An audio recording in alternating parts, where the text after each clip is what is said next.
घड्याळात काटा 6वर आला तशी आरती हातातल्या फाईल सावरू लागली. एकदा ऑफिसमध्ये शिरली की ती कामात इतकी बुडून जाई की तिला दिवस कसा सरला हे पण कळत नसे. पण संध्याकाळचे 6 वाजले की तिचे सगळे लक्ष घराकडे लागे. आजचे टार्गेट पूर्ण करून तिने आपले टेबल आवरले आणि ती ऑफिसमधून बाहेर पडली. समोरच नेहमीची ठरलेली ऑटोरिक्षा उभी होती. ती लगेच त्यात बसली आणि निघाली. तिला वाटेत भाजी आणि दूध घ्यायचे होते. तसे तिने भाजी मार्केट दिसताच ऑटोरिक्षा थांबवली. पटकन खरेदी आटोपून ती घराकडे निघाली. तिला सोसायटीच्या गेटवर सोडून रिक्षा पुढे गेली. आज भाजीपाला घेतल्याने घरी यायला 7 वाजले होते. रोजच्याप्रमाणे आतल्या पार्कमध्ये लहान मुले खेळताना दिसली. त्यांच्या आया तेथेच बेंचवर निवांतपणे गप्पा मारत बसल्या होत्या. दिसताच त्यांनी आरतीला हाक मारली. "अगं आरती, हल्ली तू भेटतच नाहीस. फक्त ऑफिसहून येताना दिसतेस तेवढीच. आपली भेट. बस ना जरा वेळ." असे त्यांनी म्हटल्यावर आरती 5 मिनटं थांबली. "अगं, मी देखील हे निवांत क्षण खूप उपभोगले. तन्वी लहान असताना असेच तिच्याबरोबर लहान होऊन मनसोक्त खेळले. सरले ते दिवस आमचे. आता तुमचे हे दिवस सुरू असे म्हणत त्यांच्याशी बोलून ती तिच्या विंगकडे वळाली. आरतीने दारात पाऊल टाकले तशी तन्वीने तिच्या हातातल्या भाजीच्या पिशव्या घेतल्या. आरतीने येऊन सोफ्यावर जरा पाठ टेकवली. सतत कॉम्प्युटरसमोर काम असल्याने हे पाठीचे दुखणे अधूनमधून डोके वर काढायचे. तिला वाटले आता काय 40शी उलटली म्हटल्यावर काही ना काही कुरबुर सुरू होणारच. तन्वीने आईला थंडगार पाणी प्यायला दिले. आईला असे झोपलेले बघून परत पाठ दुखते का अशी तन्वीने काळजीपोटी चौकशी केली. "तरी तुला बाबांनी सांगितले आहे ना की बाबा घेतात तसा तू देखील कामातून जरा जरा वेळाने ब्रेक घेत जा. थोडे स्ट्रेचिंग करत जा. तू म्हणजे ना एकदा कामात बुडालीस की तुला दुसरी कसलीही आठवण राहत नाही."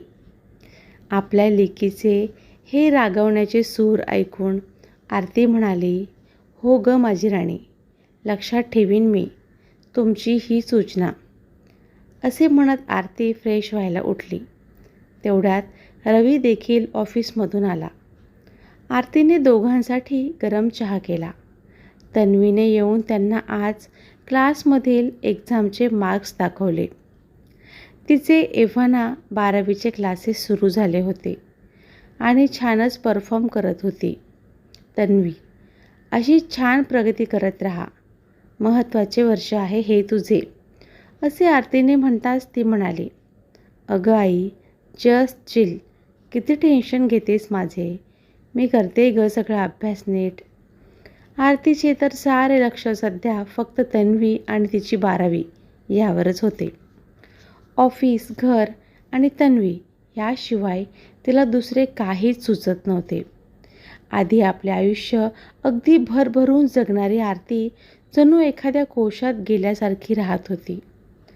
फक्त लेकीचं भवितव्य याचीच तिला काळजी लागून होती. पूर्वीसारखे अगदी स्वच्छंदी राहणे जणू ती विसरलीच होती. कॉलेजमध्ये असताना नृत्य, नाटक, गायन या सर्वात अगदी हिरिरीनं भाग घेणारी आरती लग्नानंतर मात्र जबाबदारीच्या ओझ्याखाली ती तिच्यातली सगळी कलात्मकता हरवून बसली होती. त्याला खरं तर तीच कारणीभूत होती. आपल्याला आवडणारे तरुणपणी अगदी जीवापाड जपलेले आपले स्वतःचे असे काही आवडते छंद आहे हे ती विसरलीच होती. कधी काळी उत्साहाचा झरा असलेली आरती आता अगदी यंत्रवत जीवन जगत होती. तिचं आयुष्य जणू तन्वीभोवतीच फिरत होतं. आपली माणसं आणि घर याहून आपलं काही वेगळं अस्तित्व आहे याचा तिला विसरच पडला होता. खरं तर तन्वी तशी मुळातच हुशार आणि समंजस मुलगी होती. तिची काळजी करण्याचे तसे काहीच कारण नव्हते. पण एकुलती एक लाडकी लेक त्यामुळे तिचं आरतीच्या जीवनाचा केंद्रबिंदू होती. आणि आता तन्वी 12वीला आहे म्हटल्यावर तर तिने फारच टेन्शन घेतले होते. जणू काही ही परीक्षा तन्वीची नसून आरतीचीच होती. इकडे 10वी काय नि 12वी काय, तन्वी मात्र अगदी पूर्वीसारखीच रिलॅक्स होती. या स्वभावाच्या बाबतीत ती तिच्या बाबांवर गेली होती. कुठल्याही परिस्थितीत अगदी शांत राहणे तिला जमायचे. त्यामुळे अभ्यासाबरोबरच आपल्या एरोबिक्सच्या क्लासलाही ती नेहमीच जात होती. आणि मग संध्याकाळी मैत्रिणींबरोबर खाली जरा वेळ फेरफटका देखील मारायची. मैत्रिणींच्या गप्पा व्हायच्या, त्यामुळे अभ्यासाचे कसलेच टेन्शन आले तरी ते शेअर केले जायचे आणि या ॲक्टिव्हिटीजमुळे तिला फ्रेश पण वाटायचे. या उलट परिस्थिती मात्र आरतीची झाली होती. कुठे जाणे येणे नाही की काही नाही. मुलगी 12वीला आहे म्हणून तीही कुठे जात नव्हती आणि कुणाला घरी देखील बोलावत नव्हती. काही महिन्यांपूर्वी लावलेला योगा क्लास पण तिने यावर्षी बंद केला होता. तिच्या या असल्या वागण्याने मात्र तन्वीवर दडपण यायचे. त्यामुळे घरातील वातावरण पण स्ट्रेसफुल व्हायचे. रवीला पण आरतीचे हे वागणे जरा आत्तीच वाटायचे. यातून आता काहीतरी मार्ग काढायलाच हवा असे तन्वी आणि तिच्या बाबांनीही वाटत होते आणि ते एका अशा संधीच्या शोधात होते. नुकताच श्रावण महिना सुरू झाला होता. एका पाठोपाठ एक अशी सणांची नुसती रेलचेल होती. आरती आपले ऑफिस सांभाळून जमेल तसे व्रतवैकल्य करीत होती.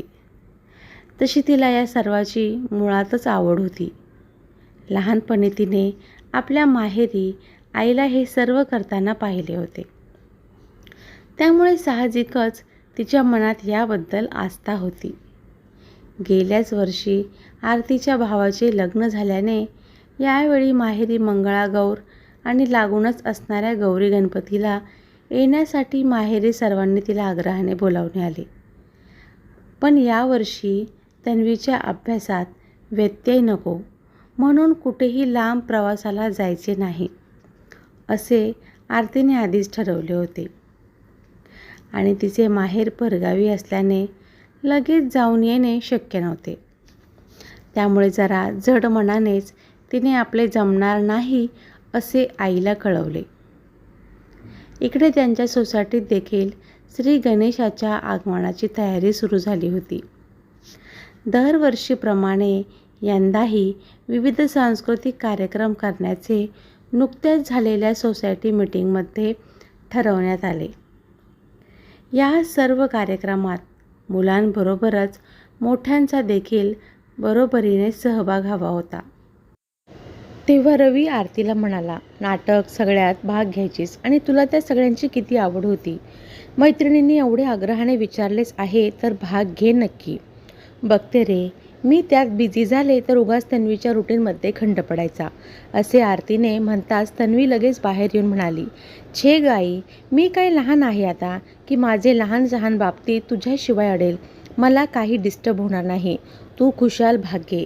तन्वीने असे म्हणताच आरती म्हणाली, बरं आता तुम्ही दोघेही म्हणतायत तर बघते काय करायचं ते. आणि ती नव्या उत्साहाने कामाला लागली. कार्यक्रमासाठी नाटकाची एक छानशी स्क्रिप्ट लिहायची असा विचार तिच्या डोक्यात घोळत होता.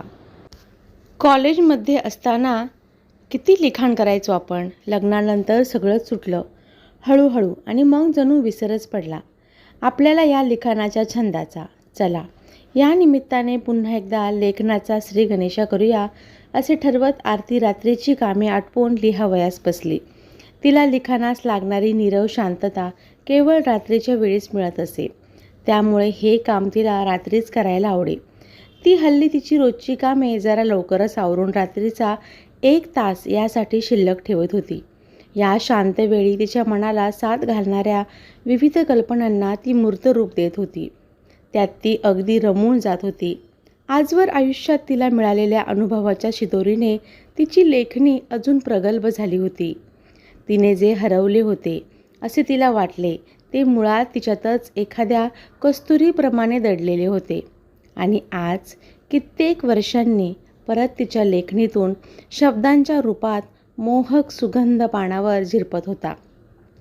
कित्येक वर्षांनी ती तिच्या मनाजोगं तिला खूप आनंद देणारं असं स्वतःसाठी काहीतरी करत होती आणि त्या निस्तब्ध शांततेत आजवर जबाबदारीच्या आड तिचं हरवलेलं सुख तिला अचानक गवसलं होतं. तिने सलग 1 आठवडा रोज थोडं थोडं करत एका नाटकाची छान स्क्रिप्ट लिहून काढली. संध्याकाळी ऑफिसहून येऊन सगळ्या मैत्रिणींना तिने आपली स्क्रिप्ट वाचून दाखवली. सगळ्यांना मनापासून ते नाटक आवडले.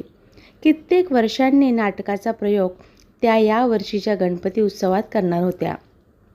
आरतीच्या प्रयत्नांमुळे हा छान योग जुळून आला होता. सगळ्या मोठ्या जोमाने नाटकाच्या प्रॅक्टिसला लागल्या. सगळ्यांच्या वेळेनुसार रात्रीची घरची कामे आटोपली की सगळ्या एकत्र येऊन नाटकाची तालीम करत. आरती तर या वेळेची अगदी आतुरतेने वाट बघायला लागली. नाटकाची तालीम करता करता मैत्रिणींच्या हास्यकल्लोळात ती स्वतःच्या काळजा चिंताही विसरून जात.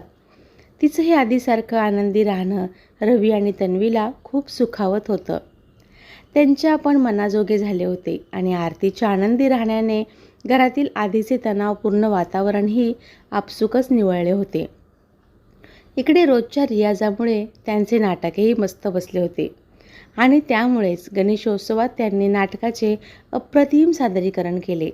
या नाटकाच्या यशाचे सारे श्रेय मैत्रिणींनी आरतीला दिले.